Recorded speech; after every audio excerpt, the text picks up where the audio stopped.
Okay, so this is a little exploration problem. This could have been something in the text, but I thought it'd be better as a problem to sort of work through and discover on your own. So let's see what's going on here.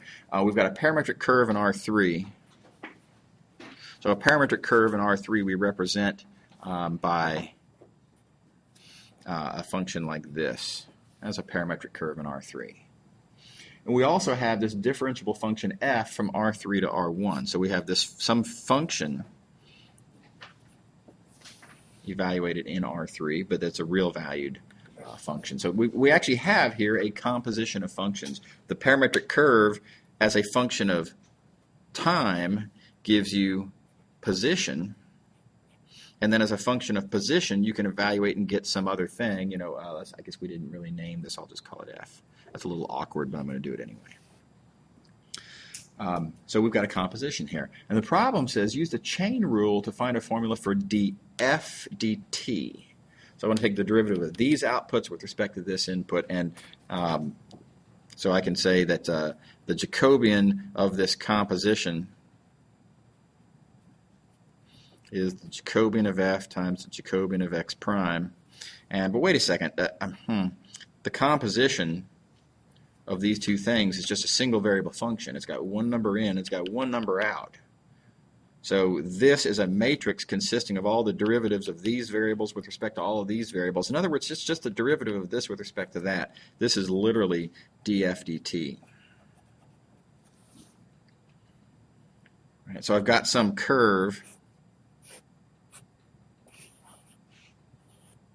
in R3 that gives you, so we've got position as a function of time. And so as you're moving along there, you also have this other function, f, that, depending on where you are, you have some value for this f function. Maybe this is temperature or, altitude or whatever, right?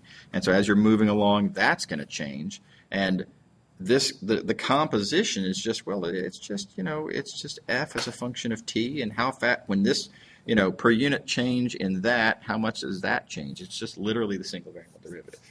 Is that cool so far? Okay. Now let's write down what's the Jacobian of f. Well, f is a real valued function. It has only one output variable. So this only has one row. And its elements are just going to be the partials with respect to these three input variables, x, y, and z. So this is partial of f with respect to x, partial of f with respect to y, partial of f with respect to z. Okay, what about this x? I'm sorry. I don't know why I wrote prime there. Sorry, this is weird. I wrote f compose x prime for some reason. I just meant f compose x. This is just supposed to be the Jacobian of x. Sorry about that. So what's the Jacobian of x? What's the Jacobian of this function? Well, there's three different output variables, but there's only one input variable, so there's only one column. This is going to be a matrix, which is the partials of these three variables with respect to t, but there's no other input variables, so they're not even really partials. They're just derivatives. This is dx dt, dy dt, dz dt. Cool so far? Okay, all right. Okay, so that's kind of the first part of the problem. Use the chain rule, here we go, to write out a formula for that, okay, in terms of the derivatives of these individual functions. So there we go. All right, now let's pause on that. And now I'm going to, I guess I can fit this down at the bottom here. Next thing is, it says now use the gradient vector and the velocity vector x prime to compute the directional derivative of f. Okay, so I want to look at this picture, forget about the chain rule. In fact, even kind of sort of forget about the fact that this is a composition. Let's just remind ourselves, look, we're moving along a parametric curve here. We're looking at the values of some function. In particular, at some point, like say there, I'm instantaneously moving with some velocity, v. So I'm at this point momentarily, a, moving with velocity v, and I want to know how fast is the function changing. In other words, just directional derivative. So I just want to know what is the directional derivative given the velocity that I'm going at this point A. Okay. Now, how would I compute this? Well, I have a formula for how to compute directional derivatives of real valued functions. Namely, it's the gradient. So I can compute this as gradient of f dot v. So let's think about what that is. Well, what's the gradient of f? Well, the gradient of f is the partials of f with respect to all the input variables.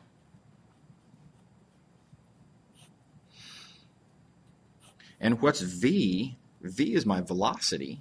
It says what's the velocity of this parametric curve, and the velocity of a parametric curve is the derivative of that parametric curve. So it's just all the derivatives. It's exactly this, actually. All the derivatives of the components of that parametric curve.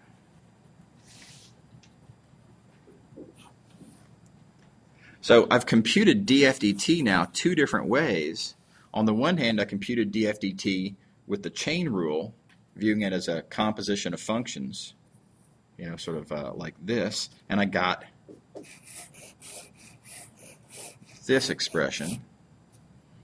And now I've computed the same df dt, this time with sort of a directional derivative interpretation, and I get, now it looks a little different because this is a dot product and this is a matrix product, but note it's the same stuff. That times that, that times that, that times that, that times that, that times that, that times that. They're the same calculation. So the observation here is that in the special case that you have a parametric curve, that the first function you're composing is a parametric curve, then all the chain rule is saying is that, yeah, you can use gradient vectors to compute directional derivatives. So this is just kind of tying together the chain rule and gradients and directional derivatives, etc. That's all. Does that kind of make sense? Yeah. Yeah. Everybody else happy with this?